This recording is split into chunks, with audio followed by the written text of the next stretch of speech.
보통 마이너스를 생각 안 하죠. 그쵸? 플러스를 생각. 나는 절대로 잘하니까. 전지전능하니까. 난 진짜 잘하니까. 그쵸? 프리킥 하면서 내가 손흥민보다 잘해. 이거랑 똑같은 거예요. 그래서 두 번째 질문으로 들어가 볼게요. 자산 배분을 지금 당장 시작한다고 하면은 그래서 오늘 뭐부터 시작해야 되는지 궁금해요. 실전. 자, 지금부터 진짜 시작이야. 라고 했을 때 당장 뭐부터 어떻게 해야 되는지. 제가 여러분들이 하시는 질문에 대답을 심플하고 아주 간단하게 할 수 있으면 좋을 텐데 그렇게 쉽지 않습니다. 제가 이 일을 30년 했다고 여러분 말씀드렸잖아요. 그러니까 저라면 일단 쉬운 방법은 못 가르쳐 드리고 가장 처음 시작은 내가 희망하는 기대 수익률이 얼마인가. 그러니까 이게 쉽게 말씀드릴게요. 돈을 1년에 몇 프로 벌기를 원하는 걸 한번 생각해 보세요. 이런 거 생각 안 해보시고 투자하시면 괴로워요. 나는 얼마나 손해를 견딜 수 있는가. 그래요. 그렇게 질문을 바꿔서. 네, 그렇게 한번 생각을 해보세요. 그러면 조금 답이 달라요. 그럴 때는 나는 원금 깨지는 거 너무 괴로워. 이러면 주식하시면 안 돼요. 그렇죠. 깨질 수도 있고 오를 수도 있기 때문이에요. 그럴 땐 예금을 하셔야 되는 거예요. 그다음에 나는 돈을 300% 벌기를 원해. 이러면 채권 하시면 안 돼요. 채권으로는 그런 날이 오지 않아요. 그렇죠. 주식을 해야 되는 거예요. 그것도 네. 변동성이 굉장히 큰 주식. 그러니까 그걸 한번 생각해 보셨으면 좋겠고 일단은 내가 원하는 기대 수익률, 내가 이룰 수 있는 돈의 한도를 고민해 보신 다음에 그 다음에 이 두 개의 조합을 가장 현명하게 만들 수 있는 투자 경로를 선택하셔야 됩니다. 경로. 네. 그래서 여러분들 한번 이제 지금 한번 생각해 보세요. 제가 1,000만 원을 투자한다고 생각할게요. 돈이 커졌습니다. 네. 아까 500만 원이었는데 부자가 된 거죠. 1년에 보통 이자 수익의 2배를 벌어야겠다. 보수적인 사람들, 이것도 보수적인지 모르겠지만 그 정도 생각하면 이자 수익이 뭐 한 4%쯤 되나요? 네네. 그럼 8%라고 생각할게요. 네. 여러분들 성에 안 차실 거예요. 야, 내가 100만 원 넣어서 8% 벌면 8만 원이잖아요. 그쵸. 그것도 없는 것보다 낫고 그게 쌓입니다. 그러면 1,000만 원이랑 80만 원이에요. 그럼 좀 더 공격적으로 내가 3배다. 그러면 120만 원이죠. 그 순간에 제가 이제 표를 넣어드렸는데요. 이 표를 보면 S&P 500의 경우에 이렇게 여러분 자산별로 제가 변동성 수익률을 넣어놨어요. 네. 10년 평균 수익률, 3년 평균 수익률, 그다음에 1년 리턴, 그다음 변동성이에요. 그 변동성 제가 아까 분산이라고 말씀드렸잖아요. 그러면은 S&P 500에 보면 1년 변동성이 14.8%예요. 네. 1년 동안에 100만 원 넣으면 85만 원에서 115만 원 정도 왔다 갔다 하는 자산인 거죠. 이렇게 생각해 보세요. 그다음에 자, 여기 나옵니다. 나스닥 레버리지 여러분들 많이 하시는 거 56%예요. 와.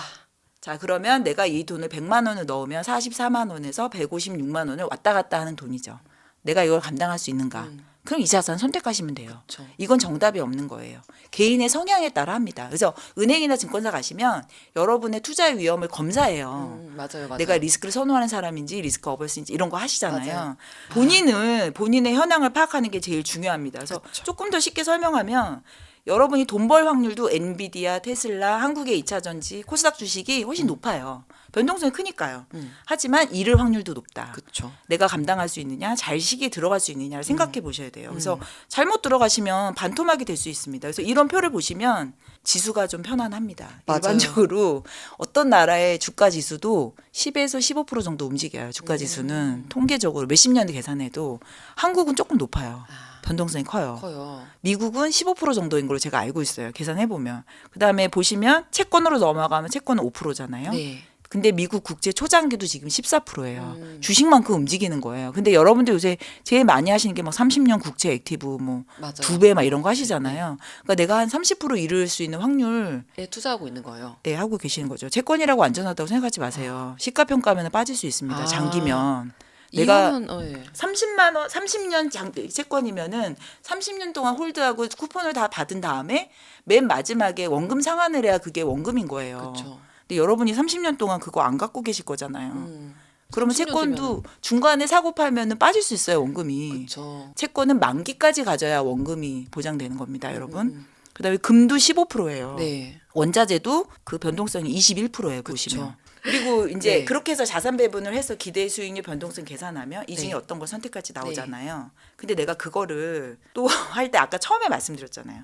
과거의 수익률이 미래의 수익률을 담보하는 게 맞아요. 아니에요. 여러분 엔비디아가 과거에 100% 올랐다고 앞으로도 100% 오르는 게 아니에요. 맞아요. 근데 여러분이 가장 쉬운 정보가 과거에 주가가 오른 정보잖아요. 엔비디아가 오를 때 용감하게 불나방처럼 달려드시잖아요. 그쵸. 그걸 항상 고민하셔야 돼요. 음. 이거는 증거가 아니에요. 그쵸. 과거의 수익률이 반드시 좋은 건 아니에요. 그렇죠. 그래서 향후의 미래를 보려면 공부하셔야 돼요. 음. 그리고 개별 종목 사실 때도 네. 좋은 가격에 사서 좋은 가격에 팔아야 되잖아요. 네. 그러니까 이거는 시간 배분이라고 생각하시면 좋을 것 같아요. 그래서 시간을 나눠서 사고 나눠서 팔고. 왜냐하면 실패가 많으니까요. 저도 어떤 주식 혹은 종목, 펀드를 사거나 팔 때 나눠 사고 나눠 팝니다.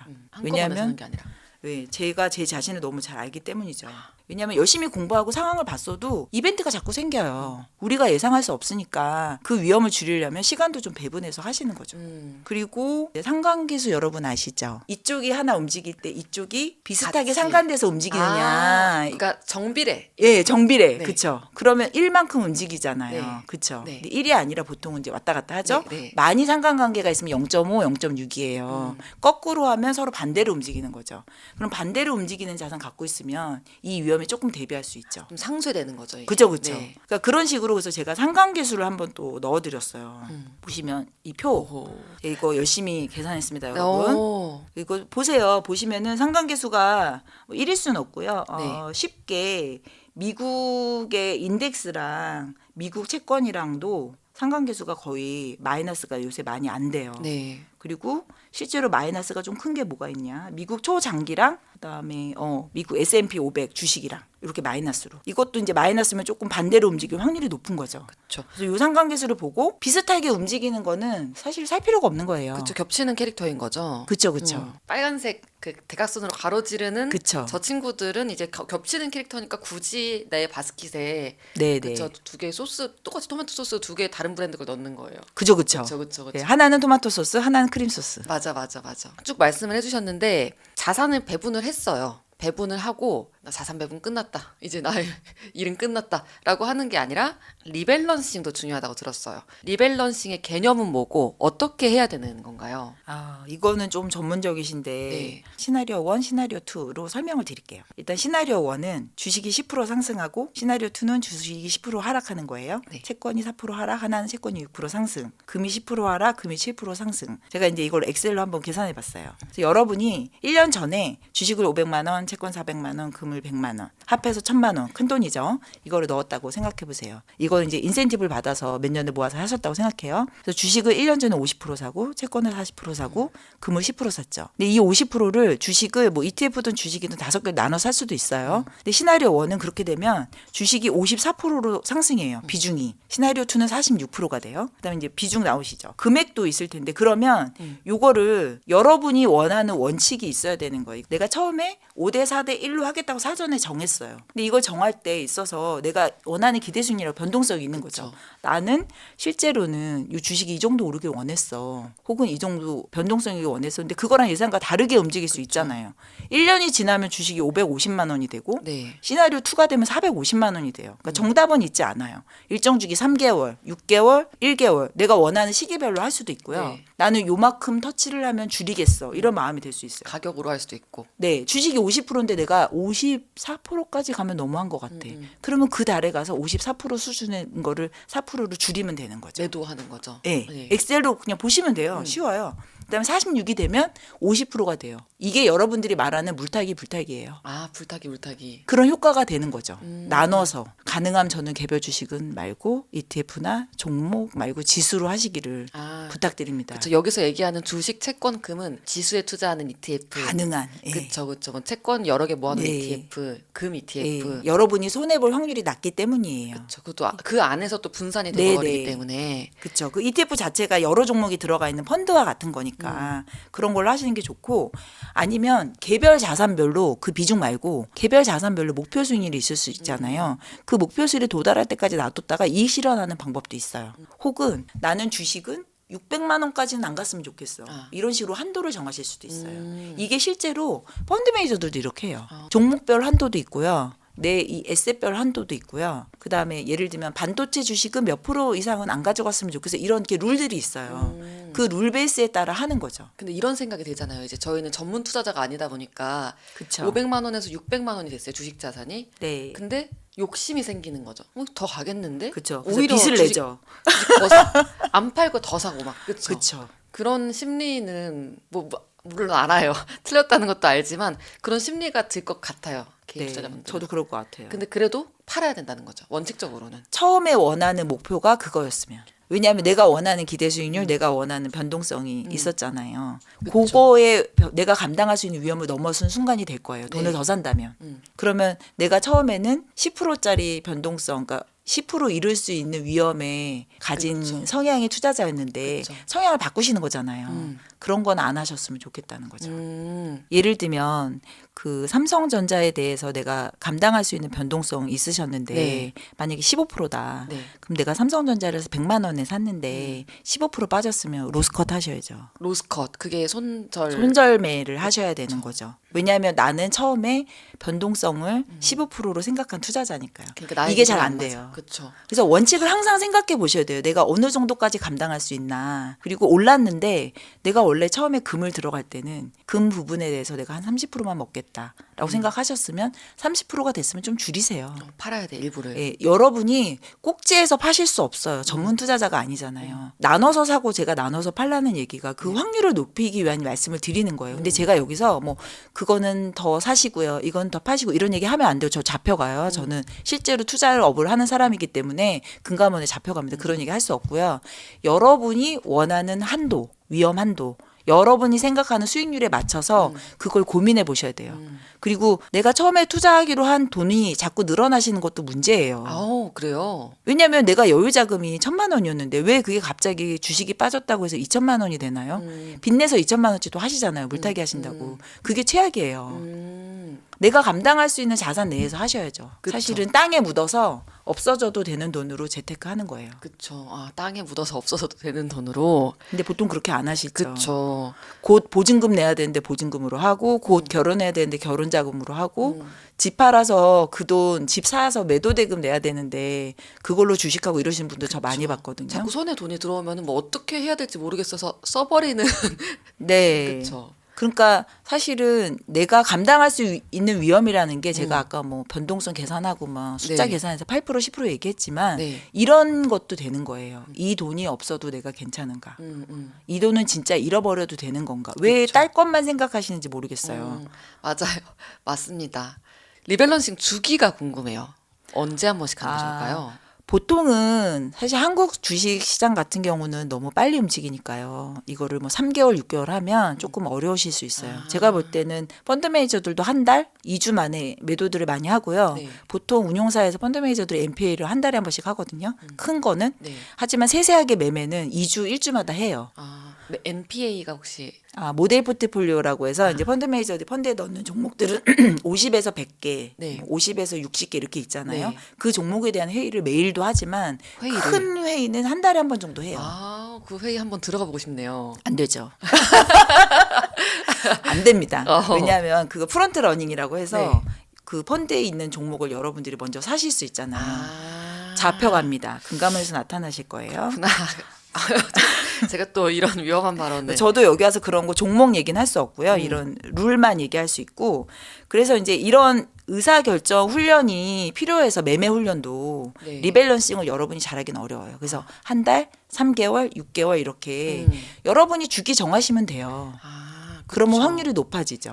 근데 재밌네요. 이게 자산 배분을 시작하는 거는 우리가 할 수 있어요. 할 수 있는데 리밸런싱은 오히려 좀 어렵다. 더 그렇죠. 어려운 어려울 일이다. 수 있죠. 그래서 자산의 주기는 보통 주식 같은 경우에는 1년 실적을 3개월마다 발표하잖아요. 네. 그러면 그냥 3개월이 일반 주기라고 생각하시면 돼요. 왜냐하면 3개월마다 이벤트가 생기는 거죠. 그렇죠, 그렇죠. 그 이벤트에 대해서 내가 의사결정을 하면 되는 거니까요. 좋은 방식인데요. 그죠. 1분기 실적, 2분기 실적. 그 그쵸. 실적 전후로 얘기가 많이 나오잖아요. 네네. 주가도 움직이고. 그러니까 주식은 조금 길게 보면 3개월? 그렇게 생각하시고 채권은 좀 더 원래 긴데 요새는 좀 변동성이 많은 거죠. 그렇죠, 그렇죠. 근데 조금 길게 가셔도 되고요. 채권은 뭐 1년, 2년 이렇게 1년, 하셔도 2년. 되고 금 같은 경우는 사실 좀 금이나 이런 원자재는 훨씬 더 등락이 커서 조금 더 변동성. 짧게 보셔야 될 것 사실 같아요. 원자재라고 하면은 우리가 좀 친숙하니까 왠지 착한 아이들일 것 같은데. 그렇지 않아요. 변동성이 가장 큰 자산이에요. 원자재가. 원자재가요. 금, 구리, 뭐 그런 가스, 네. 뭐 석유 이런 것들 변동성이 굉장히 커요. 여러분이 아시는 농산물 이런 것도 원자재거든요. 그런 거는 굉장히 커요. 네, 그래서 또 다음 질문으로 넘어가 볼게요. 키움 자산운용에서 매달 리포트를 굉장히 정성껏 만들어주시고 계시더라고요. 저도 이제 지난달에 한번 받아봤는데 네. 지난달 버전에는 9월 리뷰 그리고 10월 전망을 담은 리포트도 보내주셨었는데 저 이번 달 버전도 궁금합니다. 네. 기존에 저희 펀드 가입자나 기관 투자자에게 발송하던 자료를 좀 정리해서 블로그에 올리려고 하고 있어요. 양해를 구하자면 금감원의 엄격한 관리 감독을 받고 금융투자협회에도 신고해야 되는 운용사라서 저희가 제한이 많아요. 정확하게 뭐 종목을 찍어준다거나 이런 거 못해요. 죄송해요. 잡혀가니까. 저도 애가 있어요. 그래서 가족이 있는 사람들이란 말이죠. 그래서 이제 저희가 블로그에 올리는 월보는 시장 리뷰나 지나간 거니까 간단한 전망 참고하시고 투자는 자기 책임하에. 초반에 말씀드렸듯이 확률이 51%만 돼도 높은 건데 저희가 그 한 50% 되는 제안을 드리는 거다라고 생각하시면 될 것 같고 좀 지켜보시면 차곡차곡 카테고리가 올라가서 네. 여러분들이 좀 보실 때 도움이 될 수 있게 네. 하려고 합니다. 저도 이제 이해가 되는 게요. 이제 ETF도 마치 화장품처럼 신상이 나오고 무슨 베스트셀러, 스틸셀러가 있을 텐데 이런 거에 대한 쉬운 해설이나 막 풀이가 왜 자산운용사에서 내지 못하는 걸까라는 궁금증이 있었는데 이런 어떤 규제라든지 그렇죠. 신고해야 되는 게 명확하기 때문에 네. ETF도 자체도 펀드고요. 그 안에 구성 종목은 여러분도 찾아보실 수 있어요. 그 회사의 홈페이지에 들어가서 구성 종목 보실 수도 있고요. 네. 요새는 뭐 구글링을 하시거나 네이버에서 검색하시면 그 ETF 종목에 대해서 자세히 나와 있으니까 네네. 내가 살려는 ETF나 그런 펀드들이 어떤 걸 갖고 있는지는 꼭 확인해 보세요. 맞아요. 여기는 이런 레시피를 택했구나. 맞아요. 맞아요. 레시피가 좀 달라요. 이제 네. 똑같은 닭볶음탕인데 A사 B사 다른 것처럼. 맞아요. 어디는 홍고추가 들어가고 맞아요, 어디는 맞아요. 마라가 들어가는 거의 거죠. 흑백 요리사예요. 그래서 네. 여러분 눈 가리고는 아니지만 각각 비교해 보시면서 이런 펀드들로 구성돼 있구나. 제가 리포트 직접 봤잖아요. 리포트에 이게 이야기가 써 있어요. 그쵸. 이런 이야기들이. 그래서 네. 꼭 여러분들 저희가 더보기란에 나중에 달아놓을 테니까 블로그 가서 보시면 좋을 것 같습니다. 네. 네, 이렇게 얘기를 좀 해주셨는데요. 마지막으로 이 오랜 기간 앞으로 자산을 불려나갈 2030 투자자분들에게 이것만은 하지 마라 또는 이것만은 해야 한다. do or don't 해주신다면요? 여러분을 위해서 말씀드리는 거니까 첫 번째로 두 낫은요. 잘 모르는 거에 공격적인 투자를 하는 거예요. 저는 그게 굉장히 위험하다고 생각해요. 제가 계속 설명드렸지만 손흥민보다 내가 프리킥을 잘할 수 있다라고 생각하는 거랑 똑같습니다. 여러분 훈련받고 계속 매매하고 공부도 하고 수많은 사람을 만나는 사람들도 매번 틀려요. 근데 잘 모르는 거에 대해서 공격적인 투자하지 마시고요. 여러분이 혹시 내가 이 업계를 잘한다 그런 거는 하셔도 될 것 같아요. 그분이 저보다 훨씬 더 잘하실 수 있잖아요. 근데 잘 모르는 거에는 하지 마시고 그다음에 두 번째는 아까도 설명드렸지만 내가 원하는 기대 수익률 변동성 그다음에 자산의 현황 이거랑 어긋난 투자는 하지 않는다. 어긋나는 투자는 하지 않는다. 빚내서 하지 않는다. 요거는 좀 강조해 주세요. 그거는 빚을 내면요. 그 빚내는 대출 이자가 있잖아요. 그 이자가 기대 수익률만큼 붙어서 높아지는 거예요. 그러니까 내가 예를 들면 그 기대 수익률을 10%로 했는데 빚을 내면요. 신용대출하면 6%인가요? 네. 7%인가요? 6% 정도 그렇죠. 그렇죠. 16, 17%를 또 내야 되는 거예요. 그 추가의 수익을 낼 수 있는 자산을 해야 되는 거예요. 그럼 얼마나 또 변동성을 키워야 되겠어요. 그렇죠. 빚을 내는 순간 본인의 투자가 망할 확률이 높아지는 거죠. 그렇죠. 물론 맞아. 돈을 크게 벌 확률도 높아집니다. 레버리지 효과로. 맞아. 근데 앞으로 저희가 얘기할 때는 돈을 잃을 가능성으로 얘기하는 게 조금 더 균형을 그쵸. 잡는 게 좋을 것 같아요. 버시면 좋겠지만 잃을 확률이 훨씬 더 많잖아요. 잃는 분들이 더 많으시죠. 그리고 우리가 항상 편향돼 있거든요. 벌 거라는 생각에 편향돼 있기 그쵸. 때문에 잃을 것이라고 저희가 번역해서 이해하는 게 좋겠습니다. 그리고 본인도 잘 모르면서 레버리지 막 2배, 3배를 하시는 거는 그냥 저는 사실은 이거는 투자가 아니라 도박이라고 생각해요. 근데 한국 투자자들 중에 도박꾼들이 저는 한 30% 되는 것 같아요. 전 세계에서 2배, 3배 이렇게 레버리지 많이 팔리는 거는 한국밖에 없다고 저는 알고 있어요. 네. 그래서 조금 잘 아시는 한도에서 근데 물론 그분들이 성향이 나는 위험을 감당할 수 있는 성향이야 라고 하실 수 있어요. 그럼 괜찮아요.